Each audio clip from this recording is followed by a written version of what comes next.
There have been numerous times over the course of the last couple of years when Elizabeth Warren has disappointed me. Obviously, we all knew that she showed that she isn't very courageous politically when she refused to endorse Bernie Sanders. She did not go out to Standing Rock when water protectors were being brutalized by militarized police. And on TYT, when she was asked about some members of the Democratic Party being more centrist, more conservative, more corporatist. Specifically, when she was talking about Joe Manchin, she offered up a spirited defense of Joe Manchin, who basically is just a Democrat in name only. He is functionally a Republican. So I've been frustrated with Elizabeth Warren, and I've stated before that she lacks political courage because she's not willing to take on her own party. Now, when you contrast her with someone like Tulsi Gabbard, who endorsed Bernie, who went to Standing Rock, who is fighting against her own party, it's easy to see that Elizabeth Warren does not have any political courage whatsoever. She has essentially been spineless, and I don't like to say that because it seems really harsh, but for the most part, she hasn't been willing to take a stand if, for whatever reason, that would make her fall out of favor with the party or if it would offend elites, specifically Democratic Party elites. However, Joe Biden announced, and she actually came out with a pretty strong criticism of him that it made me smile because she is slowly but surely working to earn my respect back. And I wanted to share this with you guys because I thought it was great. Our disagreement is a matter of public record.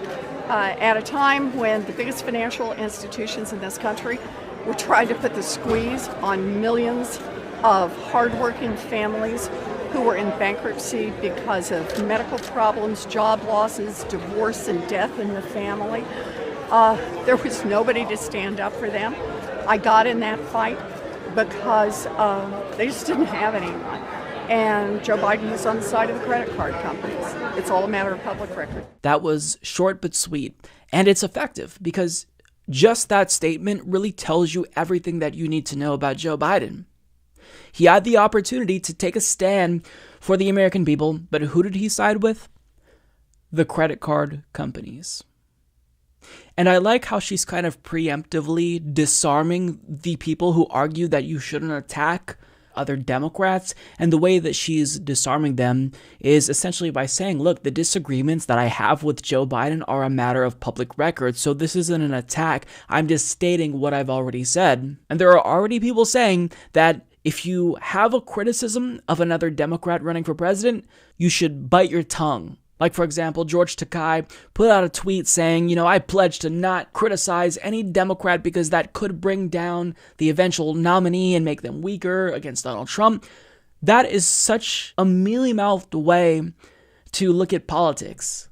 You're essentially asking progressives to unilaterally disarm because we know that the media, the establishment, corporate Democrats will relentlessly attack progressives. So really what you're asking is for us to not criticize other politicians, but we're not going to do that. That's what primaries are about. You vet the candidates, you criticize them, and then whoever wins, wins. But if you don't actually vet these candidates, if you don't criticize them for their record, for substantive reasons, you are denying voters the chance to know about these candidates. We need the electorate to be informed going into the voting booth so they're able to make an educated decision and not just vote for Joe Biden because of name recognition, because of nostalgia for Obama. People need to know that, as Elizabeth Warren points out, he stood with the credit card companies.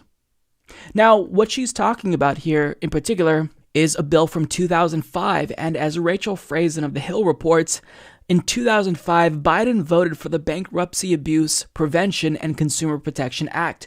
Critics have said the law enabled credit card companies to target people seeking bankruptcy protection. And this is a bill that was sponsored by Chuck Grassley and signed into law by President George W. Bush.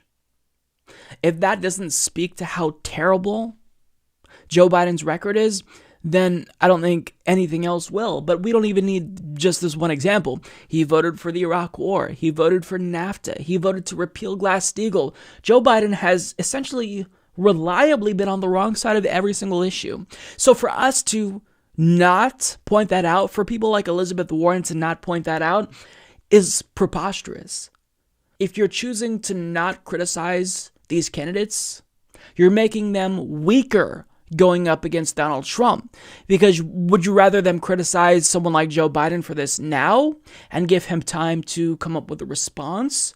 Or would you rather this manifest during the 2020 general election? If Biden wins, God forbid, but if he wins, and then Trump does his fake populism thing, and then this comes back to bite Biden in the ass. Wouldn't you want voters to know about this now? So ultimately, they pick the best candidate? I mean, I don't get that, but I don't necessarily see as much pushback against Warren criticizing Biden here as I initially expected, and I think it's because the establishment, for the most part, they feel safer with Elizabeth Warren, and they don't necessarily view her as the threat that she really is yet, because she's not polling at, top 3 or even top 4. But in the event she starts to move up, in the event she were in Bernie's position, I think that they would have criticized her for speaking out against Biden like this. So kudos to her. I'm glad that she decided to speak up. We can't self-censor under the guise of not wanting to weaken a candidate during a primary. So I'm glad that Warren is kind of bucking party orthodoxy here, and she's criticizing him. Because if you sided with the credit card companies, then, sorry, that's a pretty big mark against you, and that's just an objective fact. Don't blame us for pointing out what Joe Biden did. Blame Joe Biden for having a garbage record in the first place. You could support the Humanist Report at patreon.com/Humanist Report. But trust me, I'd have way more supporters on Patreon if that was my podcast. Sad.